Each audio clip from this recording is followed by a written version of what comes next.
Hi hello மக்களே வணக்கம். இந்த தேர்தலில் நாம் கற்ற பாடம் ஒன்றுபட்டால் உண்டு வாழ்வு, நம்மில் ஒற்றுமை நீங்கிடின் அனைவருக்கும் தாழ்வு, கூடி இருந்தால் கோடி நன்மை என்ற பாடத்துக்கு இணங்க, என்ற வாக்கியத்துக்கு இணங்க இன்னைக்கு தேர்தலில் நம்மளுக்கு ஒரு முடிவு கிடைச்சிருக்கு.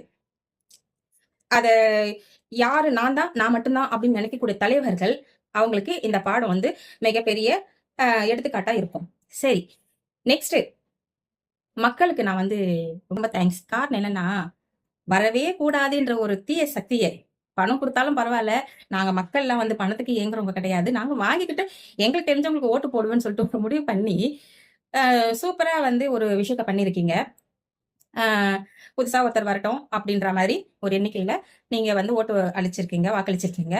ரொம்ப வரவேற்கத்தக்க ஒரு விஷயம்தான், நல்ல விஷயம். ஓகே, மக்கள் தீர்ப்பே மகேசன் தீர்ப்பு என்று இதை நம்ம வரவேற்றுதான் ஆகணும். இது மக்களை பணத்துக்கு விலை போடுறவங்க, பணத்துக்கு விலை போடுறவங்க அப்படின்னு சொன்ன ஒரு வாக்கியத்தை அழைச்சிருக்கீங்க, தீய சக்தியை ஒழிச்சிருக்கீங்க. உங்களுக்கு எல்லாருக்கும் நன்றிதான்.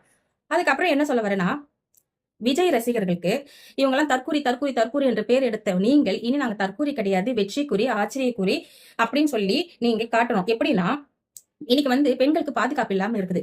முதல் முறையா நீங்களாம் என்ன பண்ணணும்னா, தற்கூரியா இல்லாம அனைத்து பெண்களையும் தாயாவும் சகோதரியாவும் பார்த்து நடந்து இந்த நம்ம தமிழ்நாட்டுல முன்னுதாரணமா இருக்கணும். இந்த காலேஜ்லயும் ஸ்கூல்லயும் போதைப் பொருள் இருக்கு பாருங்க, அது எல்லாம் அழிக்கணும். நம் நாட்டின் கலாச்சாரமும் சரி, அனைத்து பண்பாடுகளும் சரி குறைவில்லாம நடக்கணும். அதற்கு இந்த இளைஞர்கள் முன்னுதாரணமா இருக்கணும்ன்றது ஒரு தாயா இருந்து நம்ம கிட்ட கேட்டுக்கிற இளைஞர்களுக்கு.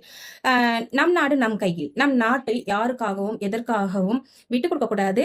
நம்மளுடைய கலாச்சாரத்தை யாருக்காகவும் எதற்காகவும் விட்டு கொடுக்க கூடாது என்றதுதான் என்னுடைய தாழ்மையான கருத்து. ஆகையால் இனி பொற்காலம் மறுமலர்ச்சி தொடங்கட்டும். புரட்சி தலைவர் எம்ஜிஆர் எப்படி பொற்காலமான ஆட்சி கொண்டு வந்தாரோ அதே மாதிரியான ஒரு ஆட்சி வரும் என்ற நம்பிக்கையில இருக்கும்.